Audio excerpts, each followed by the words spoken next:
What would Hainanese chicken rice in ramen form look like?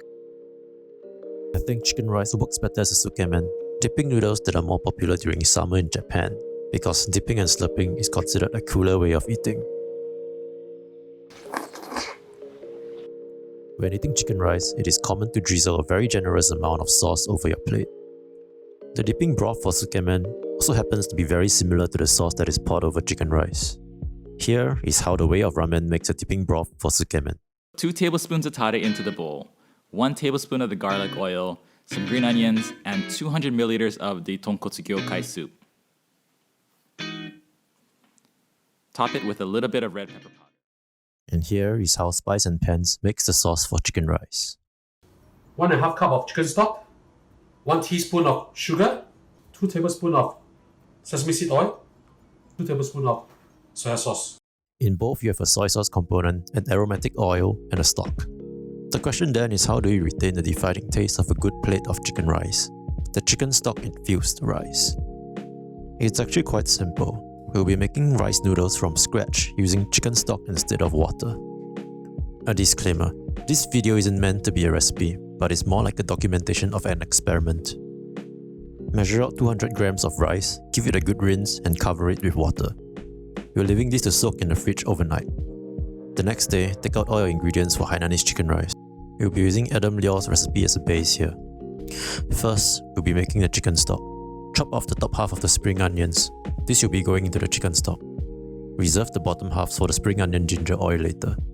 Roughly whack up some ginger, then throw them and the top halves of the spring onions into the pot, together with the chicken.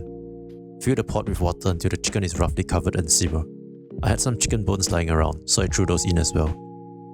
It's a good idea to move the chicken around and change the water inside the chicken.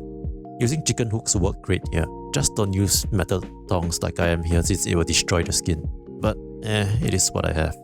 Skim off the scum. You want this to be in a simmer to gently poach the chicken and not boiling. Boiling will emulsify the fats and give a thicker broth, which is not what we want for chicken rice. After an hour or so, remove the chicken and put them into salted ice water. Cooling the chicken quickly is going to give you that gelatinous skin. I want to reduce the stock even further for the rice noodles so it has a stronger taste. Since we'll be using the stock for the rice, throw in a pandan leaf. Now we can make the 3 sauces. Toss the bottom half of the spring onions into a mortar and pestle, grate some ginger, grind them, then pour hot oil over. That's your spring onion ginger oil. Time for the chili sauce. Chop and de-seed some chilies, smash some garlic into the mortar and pestle, put some salt and sugar and grind. Add a few ladles of the chicken stock and taste. I decided mine needed more sugar and some lime before I'm satisfied with the taste. The last sauce will be the main dipping sauce, which you already roughly know how to make. 2 tablespoons of soy sauce, 1 tablespoon of sesame oil, and a few ladles of chicken stock. Taste. You want this to be saltier than drinkable since this is a dipping sauce and not a soup. After the stock has been reduced, we can finally make the rice noodles. Drain the water from the rice, put them into a blender with about 360 milliliters of chicken stock and blend.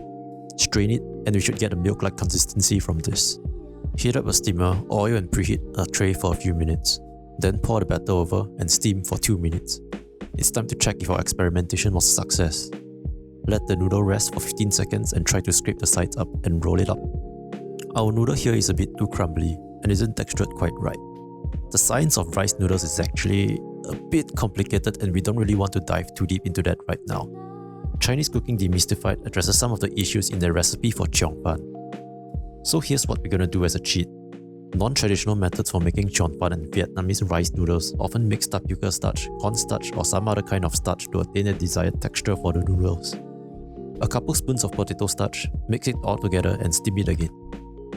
The results are slightly better, but the texture isn't quite right yet. Once again, more potato starch. The third time, we're approaching really close to the desired texture, but I don't really want to add more since the noodles are losing some flavor. But I guess, 差不多. Serve the noodles with a side of achar, some of the chicken and some julienne cucumbers.